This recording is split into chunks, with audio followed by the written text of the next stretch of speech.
Ration card అంటే కేవలం ఓ గుర్తింపు కార్డు కాదని పేదవాడి జీవితంతో ముడిపడి ఉన్న కీలక అంశమని టీపీసీసీ అధ్యక్షుడు మహేష్ కుమార్ గౌడ్ అన్నారు. బీఆర్ఎస్ ప్రభుత్వం 10 ఏళ్ల పాలలో ఒక్క కొత్త రేషన్ కార్డు కూడా ఇవ్వలేదని ఆయన విమర్శించారు.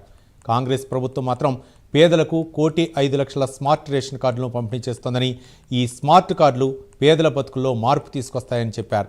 సంగారెడ్డిలో జగ్గారెడ్డి ఆధ్వర్యంలో ప్రతిసారి కీలక బహిరంగ సభలో నిర్వహిస్తున్నామని పేర్కొన్న మహేష్ కుమార్ గౌడ్ 2017లో సంగారెడ్డిలో నిర్వహించిన రాహుల్ గాంధీ సభతో తెలంగాణలో కాంగ్రెస్ అధికారంలోకి రావడానికి బాటలు వేసిందన్నారు. ఇప్పుడు సీఎం రేవంత్ రెడ్డితో నిర్వహించే సభతో 2028లోనూ కాంగ్రెస్ మరోసారి అధికారంలోకి వస్తుందని ఆశాభావం వ్యక్తం చేశారు. ఈ అంశాలపై టీపీసీ అధ్యక్షుడు మహేష్ కుమార్ గౌడ్తో మా ప్రతినిధి రాము ఫేస్ టు ఫేస్.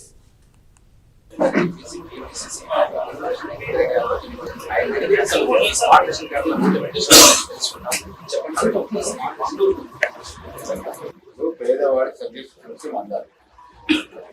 ఎక్కడ ఏరాపేరు లేకుండా, ఎక్కడ లోటుపాటు లేకుండా అందాల్సిన సంక్షేమం పరిపూర్ణంగా పేదవాడికి అందాలి. మధ్యలో ఎక్కడ కూడా అటు కాకూడదు అనే ఉద్దేశంతోనే స్మార్ట్ కార్డు రేషన్ కార్డు ఇస్తాం. ప్రపంచం శస్త్ర సంకేతంగా ముందుకు పోతా ఉంది. అలాంటి సంకేతాన్ని తెలంగాణ ప్రభుత్వం వాడుకుని పేదవాడికి స్మార్ట్ ఫీచర్స్ తో కూడుకున్నటువంటి కార్డు ఇస్తారు. మళ్ళీ బీఆర్ఎస్ నాయకులు మేము ఇచ్చాము అని చెప్తా ఉన్నారు. అంటే వాళ్ళ హయాంలోనే రేషన్ కార్డు వచ్చింది. రేషన్ కార్డు అనేది కాంగ్రెస్ పార్టీ ఇచ్చిన సంస్కృతి.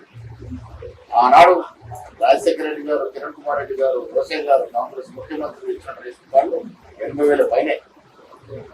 మీరు ఇచ్చింది ఏముంది? 2014 మీరు ఎంతమంది కార్డు ఇచ్చినారు?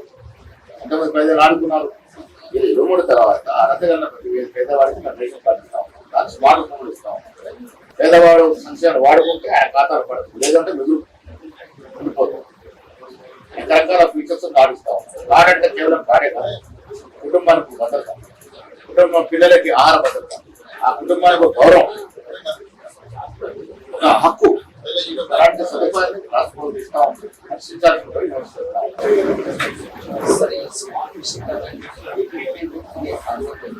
అన్ని పరిపూర్ణమైన టెక్నాలజీతో ఎక్సర్సైజ్ చేసి ముందుకు వస్తాం.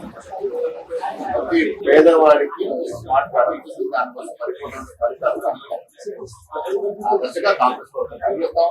ఇదే కాదు, ఇతర మేలు పేదవాడి జీవిత కళ పనులు కట్టుకోవాలి. మీరు 10 ఏళ్ల కాలంలో బీఆర్ఎస్ ఎన్ని ఇచ్చారు? మేము వచ్చిన తర్వాత అర్హతగా పేదవాడికి ఇస్తాం. ప్రతి నియోజకవర్గానికి 3,000 చొప్పున ఇచ్చాం. ఇంకా అర్హతగా మిగిలిపోతే వాళ్ళ గురించి ఉద్యోగాలు ఇచ్చాం. ఇలా ఉచితంగా 200 లోపు యూనిట్ కరెంటు కాల్చుకుంటే ఫ్రీ కరెంట్ వస్తా ఉంది. 85% పైగా గృహాలు దీన్ని వాడుకుంటాం. మహాలక్ష్మి పథకం కింద మహిళలు ఉచితంగా బస్ ప్రయాణం. రకరకాల సంక్షేమం అది రాష్ట్రంలో ఏ ఇతర రాష్ట్రంలో లేదు. మీరు ఏ రాష్ట్రానికి వెళ్ళాడో చూడొచ్చు. ఎక్కడ కూడా ఇంత బాధ్యతమైనటువంటి కార్యక్రమాలు లేవు. దీంతో పాటు అభివృద్ధి, విదేశీ పెట్టుబడులు, ఉద్యోగాలు, శాంతి పద్ధతులు సంక్షేమం. వాళ్ళు ప్రచారం చేసినట్టుగా కాంగ్రెస్ పార్టీ బలహీనంగా లేదు. దినం బలపడతాం. ఏ గ్రామానికి వెళ్ళినా ప్రజలకు సంక్షేమం అంతా ఉంది, రుచికరంగా ఆస్వాదిస్తా ఉన్నారు. కాంగ్రెస్ పార్టీకి జయకొడతా ఉన్నారు.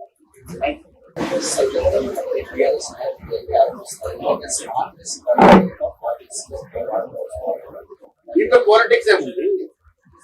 మీరు రాజకీయం చేశారు, మీరు శాంపుల్ సర్కార్ నడిపారు. 4 డబుల్ బెడ్రూమ్ చూపించి 40,000 మందిని సంతృప్తి ప్రయత్నం చేశారు.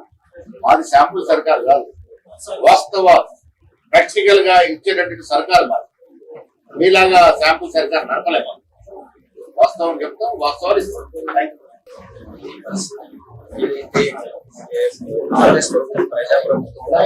అందరికీ అందుబాటులో ఉండి పేదలందరికీ ఏదైతే కాంగ్రెస్ ఇచ్చిన హామీలన్నీ నెరవేర్చేలా ముందుకు సాగుతుందన్నట్టయితే మనతో పాటు బీసీసీ చీఫ్ మహేష్ కుమార్ గౌడ్ చెప్తున్నారు. Camera person Sangareddy.